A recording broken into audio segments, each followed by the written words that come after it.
रहीम अस्सलाम वालेकुम, welcome to my channel. Hope कि आप सब ठीक होंगे और बहुत सारी दुआ आपके लिए, आपकी फैमिली के लिए। अल्लाह पाक आपको हमेशा खुश रखे, सेहत और सलामती के साथ रहे। मैं हूँ रियान नज़र, आप देख रहे हैं मेरा यूट्यूब चैनल।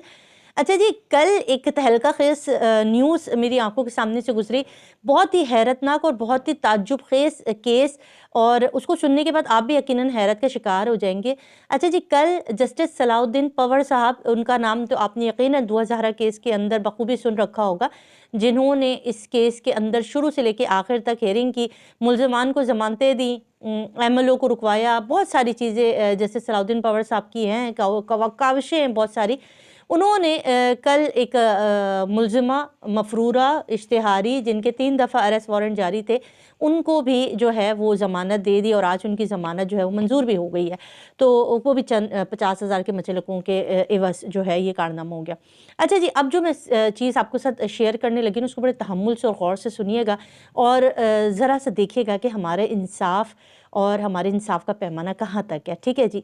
अच्छा जी, कल यही जज साहब, जस्टिस सलाहुद्दीन पंवर साहब की अदालत में एक केस आता है। उस केस की जो है चशमदीद गवाह वो है जी मुस्कान नामी लड़की, जिसको अगवा किया गया। 14 से 15 साल इस बच्ची की उम्र है।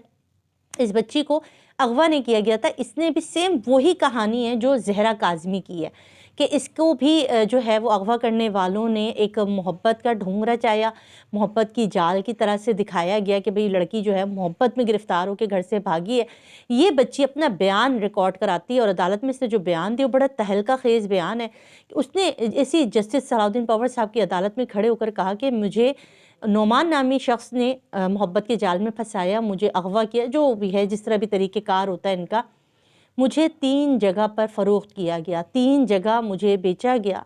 तीसरी जगह जहाँ मुझे फ़रोख्त करके रखा गया, वहाँ से वहाँ तकरीबन मेरे अलावा 14 से 15 लड़कियाँ और मौजूद थी, और हम सब की जो उम्रें थी तकरीबन 13, 14, 12, 13, 14 के दरमियान थी।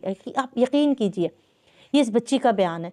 ये बच्ची वहाँ से भागने में कामयाब हुई, पुलिस के हाथ लगी, फिर वही सारी तफ्तीश होते होते ये जस्टिस सलाउद्दीन की पंवर की अदालत में आई और उसने वहाँ पर रिकॉर्ड कराया है कि इन हम लड़कियों को, हम लोगों को मस्कत बेचा जा रहा था। अरब ममालिक में इन लड़कियों को फ़रोख्त किया जा रहा था। इसके अंदर मस्कत है, कतर है और मुख्तलिफ़ जो अरब कंट्रीज़ है उसके अंदर इन बच्चियों को फ़रोख्त किया जा रहा था। ये सुनने के बाद जैसे सलाउद्दीन पंवर साहब ने जब ये बयान सुना और उन्होंने उसके बाद कहा कि इसकी जेआईडी बनाई जाए, इसकी सही तरीके से जो है हमारे हसास इदारों को चाहिए इसकी तफ्तीश की जाए, और उन लड़कियों को जो वहाँ पर हैं उस वक्त उनको भी रेस्क्यू करना चाहिए और इसके बड़े पैमाने पर इसकी जो है वो छानबीन होनी चाहिए। अच्छा जी, वो जो मुल्ज़िम था उससे जब पूछा तो उसने उस लड़की को जो है पहचानने से इनकार कर दिया। उसने कहा कि मैं तो जानता ही नहीं। और वो एक कहानी जो कि एक गैंग की होती है, उनकी वही स्ट्रेटजी होती है कि जब आप पकड़े जाएँ तो आप बिल्कुल हर चीज़ से इनकारी हो जाएँ। अब यहाँ पर मैं इन मोहतरम जस्टिस सलाउद्दीन पंवर साहब से पूछना चाहती हूँ कि सर, आपने ये चीज़ देख ली, आपके सामने खुल के एक चीज़ सामने आ गई।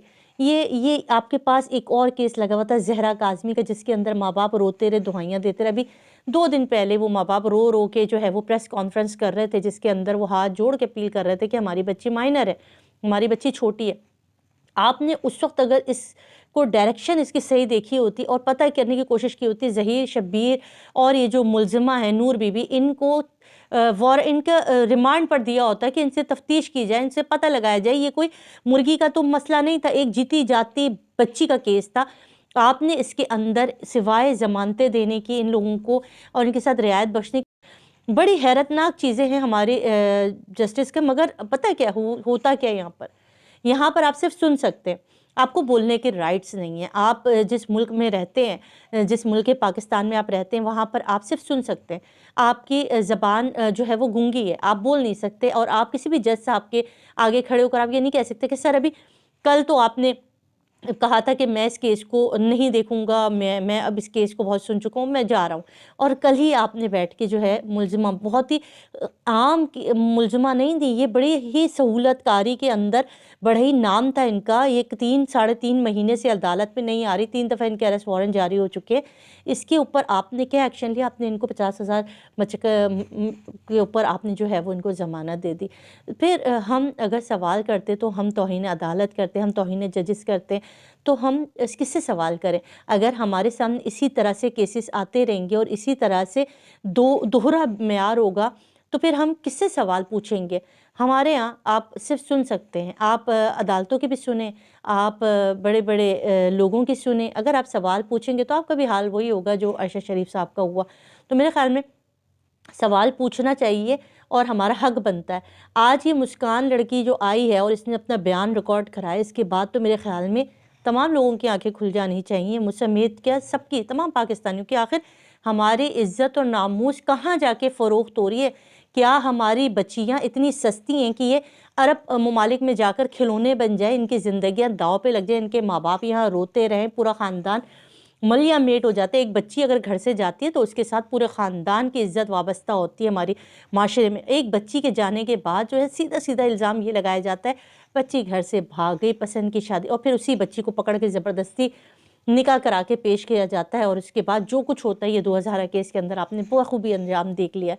میں صرف اتنے ریکویسٹ کرنا چاہتی ہوں، یہ میرے ہاتھ دیکھ لیں، ہماری بچیاں جانور نہیں ہیں، ہماری بچیاں کوئی کھلونا نہیں ہے کہ کسی بھی شیخ، کسی بھی عرب کے پیسے والے کے آگے جا کر کھیلیں گی۔ اللہ کے واسطے اس کو بند کیجئے۔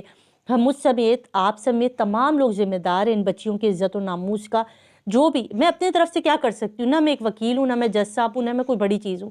میرے پاس ایک چھوٹا موٹا سا چینل ہے، میرے پاس ایک زبان، ایک سوچ ہے، میں یہ چیز آپ تک کنوے کر سکتی ہوں۔ ہو سکتا ہے اس کے اندر الفاظ اچھے نہ ہو سکتا ہے اس کے اندر باتیں اچھی نہ ہو سکتا ہے بڑے بڑے فلسفیوں کی طرح مجھے بات کرنے نہیں آتی، مگر as a mother, as a YouTuber, as a انسان، ایز اے پاکستانی دکھتا ہے دل کہ ہماری بچیوں کے ساتھ کیا ہو رہا ہے، ہمارے ایک مڈل کلاس ماں باپ کے ساتھ کیا ہو رہا ہے۔ اگر ہماری غریب، اور یہ جو اغوا کار ہوتے ہیں زیادہ تر چھوٹے ایریے کی بچیاں اٹھاتے، کبھی بھی یہ ڈیفنس کلفٹن کی بچیاں نہیں اٹھاتے، یہ چھوٹے گھروں کی لڑکیاں اٹھاتے، کیونکہ ان کو پتہ ہے کہ ان کے اوپر ایک تو معاشرتی دباؤ بہت زیادہ ہوتا ہے، خاندانی عزت اور ناموس کا بات بہت زیادہ ہوتا ہے، پھر فائنینشلی طور پر بھی ہمارا قانون اتنا پیسہ مانگتا ہے کہ آپ اگر ان کی ایف آئی آر درج کرانے جائیں گے تو آپ کو 2.5 سے 3 لاکھ روپے صرف ایف آئی آر درج کرانے کے دینے ہوتے ہیں۔ تو ان کو معلوم ہے کہ بچیاں کہاں سے اٹھانی ہے، کدھر سے اٹھانی۔ کبھی بچوں کو اٹھا کے عرب ممالک بیچا جاتا تاکہ اونٹ کی ریس کے اندر کام آ سکے، اور کبھی ہماری جوان بچیوں کو، چھوٹی کم سن بچیوں کو ان درندوں کے حوالے کر دیا جاتا ہے۔ کیا ہماری عزت و ناموس پاکستان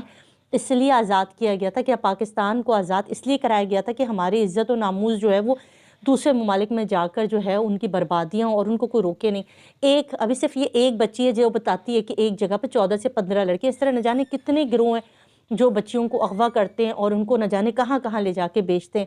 اگر ہم نے اب بھی ہوش کے ناخن نہ لیے، اور معزز جج صاحبان سے کہنا چاہوں گی، جیسے صلاح الدین پور ہیں، یہ ہمارے معزز جج صاحبان ہیں، چاہے وہ سٹی کورٹ کے، چاہے ہائی کورٹ کے، چاہے سپریم کورٹ کے، پلیز قانون میں ترمیم کیجئے، پلیز یہ جبری نکاح کو روکیے، نکاح کے لیے شرائط سخت کیجئے۔ کوئی یہ آسان طریقہ ہے، کسی بھی بچی کو اغوا کرو، اس کو دھونس دھمکی اور اس کی گندی ویڈیو بنا کر اس کو وائرل کرنے کی دھمکیاں دے کے ان بچیوں کو ڈرایا جاتا ہے، اور اس کے بعد پھر ان کو جج صاحبان کے سامنے نکاح کے 2 کوڑی کے نکاح کر کے پیش کر دیا جاتا ہے، اور یہ پورا کا پورا گینگ اسی طرح سے کام کرتا رہتا ہے، کیونکہ عرب ممالک میں کروڑوں کے اربوں کے ان کی بولیاں لگتی ہیں ان بچیوں کی، اور ان کی عزتوں کی بولیاں لگتی ہیں۔ اللہ کے واسطے کچھ نہ کچھ اس کے اوپر ترمیم کیجئے، خدا کے واسطے عزتوں کی حفاظت کیجئے، خدا کے لیے ہوش کے ناخن لیجئے، خدا کے واسطے پاکستانی بچیوں کی حفاظت کیجئے۔ ماؤں کے آنسوں دیکھیں، آج زہرا کاظمی کی والدہ کہتی ہیں کہ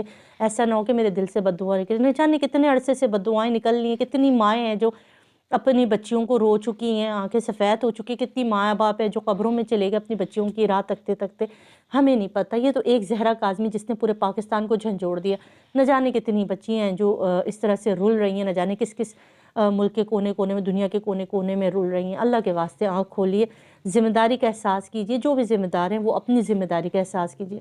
مجھے تو اجازت، کوئی بات بری لگے تو معاف کیجئے گا، دعا میں ضرور یاد رکھیے گا۔ اللہ حافظ۔